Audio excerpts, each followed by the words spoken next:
لە پێنجەمین ساڵیادی کۆچی دوایی پێشمەرگە و یەکەمین سەرۆکی هەڵبژێردراوی عێراق و ڕابەری پرۆسەی ئازادی و ئەزموونی دیموکراسی و دەستووری لە کوردستان و عێراقدا بەشێک لە کادر و ئەندام و لایەنگرانی یەکێتی نیشتیمانیی کوردستان لە بەردەڕەش بە پەرۆش و بە گرنگیەوە باس لە جوامێری و ڕۆلی سەرۆک مام جەلال دەکەن.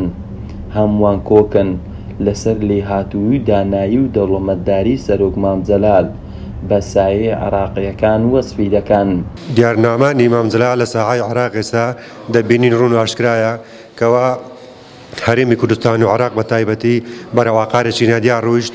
هیوادارین لایەنە سیاسیەکان و ئەوانەی خۆیان بەسەرکردە دەزانن لە حکوومەتی عێراق و لە هەرێمی کوردستان ڕێبازی مام جەلال بەرنەدەن بۆ ئەوەی خەڵک لەو قەیرانە نەخوازراوە هاتووتە کایەوە دووبارە نەبێتەوە.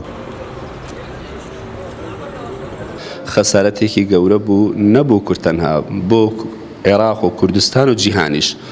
ئەو کاتەی مام جەلال سەرۆک بوو یعنی هیچ ئاژاوەیەک لە ناو عێراق نەبوو، تەبایی و برایەتی سەروی هەموو شت بوو، هەموو لە یەک ماڵ کۆ دەکردەوە.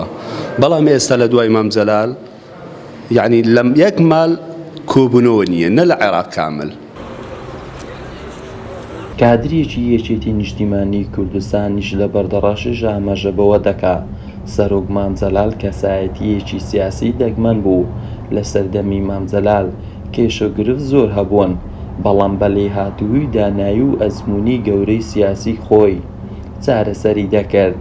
هاوکات سەرۆک مام جەلال لە گۆڕەپانی سیاسەتی نێودەوڵەتیدا پێگەی دیار بوو. مام جەلال کە لە 2005 بوو سەرۆک کۆمار هەموو لایەنە سیاسیەکان بەڕاستی بەدلێکی گەورە بەدلێکی فراوان مام جەلالیان تەقەبوڵ و مام جەلالیان پێ لە هەموو کەسێکی خۆشتر بوو کە ئەو ماوەی کە مام جەلال سەرۆک کۆمار بوو وەزعی عێراق وەزعی سیاسی لەگەر دەوڵەتە دراوسەیەکان لەگەر دەوڵەتە غەربەکان هەمووی وەزعەشی زۆر باش بوو، تەنسیقێکی زۆر باش لەگەڵ لایەنە سیاسیەکانی داخلی عێراق و کوردستان هەبوو کە لەو ماوەی کە مام جەلال غایب بوو بەڕاستی پەرتەوازەیە کە تەناو عێراق کرد، پەرتەوازەیە کە تەناو هەرێمی کوردستان ئەو غیابەی مام جەلال فەراغێکی زۆر گەورەی دروست کرد. کۆچی دوایی مام جەلال کاریگەری و زیانێکی گەورە بوو.